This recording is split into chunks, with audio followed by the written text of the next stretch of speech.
on Thursday, Friday, then came back Friday, Saturday, and got all the way back to even, and then failed, missing the cut. Did you find yourself going back to him this week, or am I really taking the of people and leveraging it?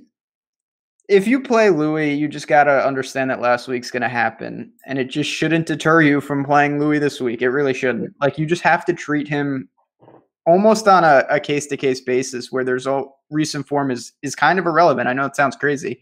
He just sometimes has those weeks. He missed a ton of short putts. It was really bad. And he could do that again here, or he could withdraw. And you know, I had him very heavily at the PGA last year, and he just decided not to play. Having said that, we saw it was one day, but you just said this. Louis led. He came out guns blazing last year, and he's an incredible player. 7,500 for him, I think, is a steal. If you're playing a bunch of lineups, I don't know why you wouldn't have some exposure to him. You know, it's up to you how aggressive you want to be with a guy who's clearly extremely risky. Yeah, he is, and I think that the way to leverage that obviously is to play him overweight in the $5. But again, he is somewhat of a withdrawal risk only because we've seen him do it in the last year, and we didn't see many withdrawals at all post-lock last year. Even this year, we haven't seen many. Only really Kevin Na, the tournament champions. That was post-lock, but not too many other big names. So we'll go to the Euro pick 'em now. I've removed Lewis, so we got Matt Fitzpatrick, Haotong Lee, Oosthuizen, Matt Wallace, Lee Westwood, and Thor Bjorn Oosthuizen, Thunder Bear. I think that's what they call him, right? Thunder Bear. Thunder Bear. Thunder Bear. Okay, I got it right. Yeah, you're good. Yeah, all around 5%. You can give me 1, 2, 3, 4, 5 if you want, or you can just tell me the guys you're playing, or say I'm fading all. Got to play the juice, man. Okay. Yeah, definitely in on him. Not just because he gained like 10 strokes and then he lost 6 strokes putting last time he was here. I just like to play that guy. I think he benefits from the short course. Yeah. Quality player, and like you said, these guys are not going to be highly owned. If I had to pick another, it would actually be Haotong Lee. You know, he's shown the British, of course, was that one wild finish, but he's played in some stronger fields than you would think. He's a good player. The form is good. Don't mind taking a stab. I'm not getting too crazy with most of these guys. I think you want to pick 1 or 2 if you want to differentiate, but having leverage on all of them to me seems like a mistake. I would be stunned if more than a couple at best really make a big impact this week. You ready for Thorbjorn's WGC start? Last 4. He's a wild man, isn't he? It's better than you think. It's T7, T3, T31, and T10 in his last 4, which is kind of impressive. And for a guy that is a great ball striker, we know he's erratic, especially in tournaments where there is a cut. This year, 2 top 10s to his cut. So, you know, he is kind of like, you know, we talked about Taylor Gooch a lot this year. Now, I think he's a better player than Taylor Gooch, obviously. He's ranked 43rd in the world, was on the Ryder Cup, was a sneaky good player at the Ryder Cup. So, yeah, I found myself going to Thorbjorn a little bit here. Matt Wallace is one that I'm interested in, but he's been getting it done with his putter. His approaches hasn't looked good this year.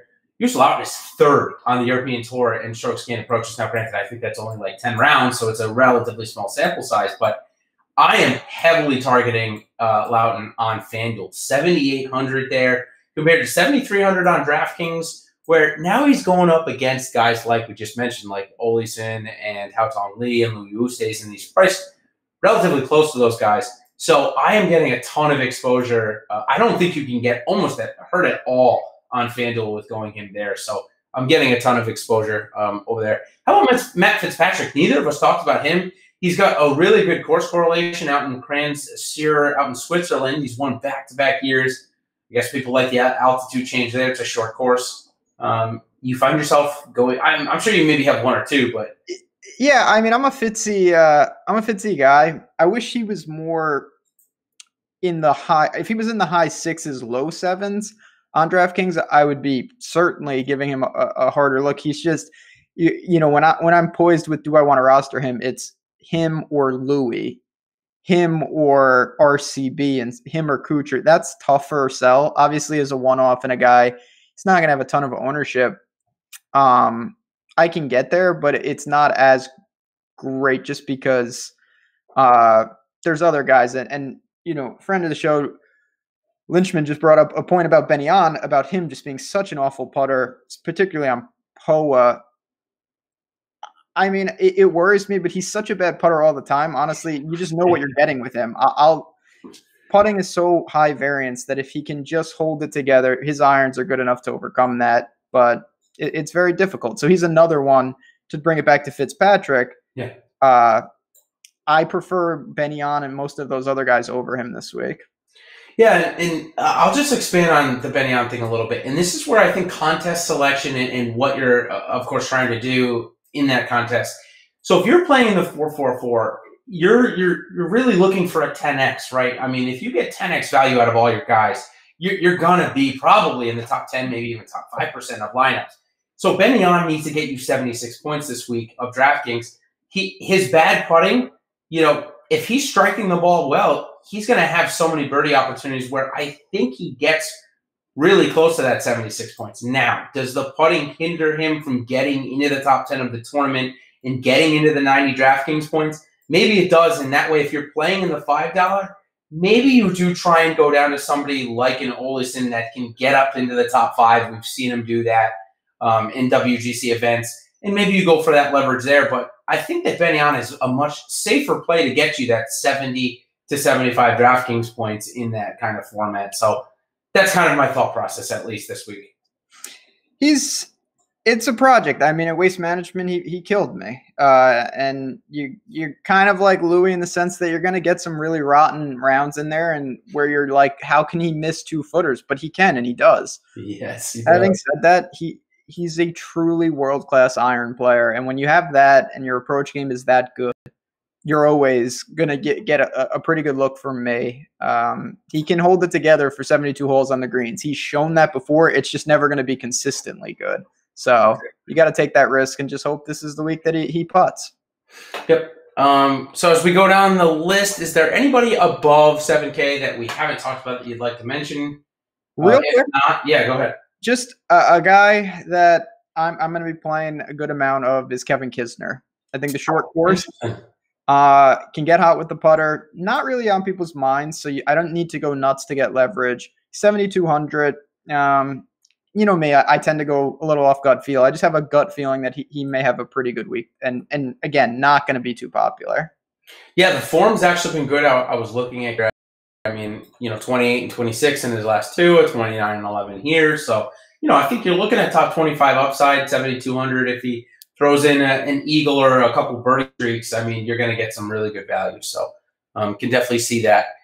When we drop below 7K, most people's minds are going to Emiliano Grillo right away. It looks like he's going to be the only one in the teens below 7K. Did you find yourself playing him, or did you find yourself playing somebody else in this range? It's hard not to play him. You're right. He stuck out because it's an uncomfortable range, and then you've got Grillo, and he makes sense.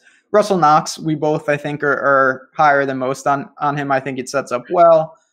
Shorter hitter, and that should suit his game here. Other than that, though, my God, I really didn't have much. I think you kind of have to go to them. Danny Willett, I mentioned right at the beginning of the show. Yep. And that's more out of necessity, not the fact that I really, truly like the play. I think he sets up better than most in the mid-sixes. Yeah, it's interesting. Obviously we saw him win the Masters, or I shouldn't say was gifted the Masters by my guy Spieth. I'm not quite there yet. I would still rather play Abraham Answer. We differ there. I think Abraham Answer, like I said, I would rather give him the opportunity to rise to the occasion playing with Tiger and Bryson. I did not find myself playing Appy Bonrat as I played him last week and he burned me. I don't know why. That should be a reason for me to kind of go back to him, as that's kind of, the age old. If he burns you once, play him again, and he likely does well. But I think it was too early for him. I think that was probably just more of I thought he had some good cut equity, and his game just seems to be off. So I'm not in. And then you got a bunch of obviously Euro Tour and Sunshine Tour and Japanese Tour players And I will bring up Shugo Imahara. And you and I talked about him for the Sony Open. He got a sponsorship invite. It was directly after getting a Masters invite. And he ended up putting up 83 DraftKings points, came in 33rd. Actually, it was in much better position heading into the weekend. I found myself playing a lot of him, Ben. I'm not going to lie to you. Maybe I'm crazy, but we got a no-cut event. The guy has not finished outside of the top 30, except for the Sony Open, in so long. I know he's playing, the Sunshine Tour, but he makes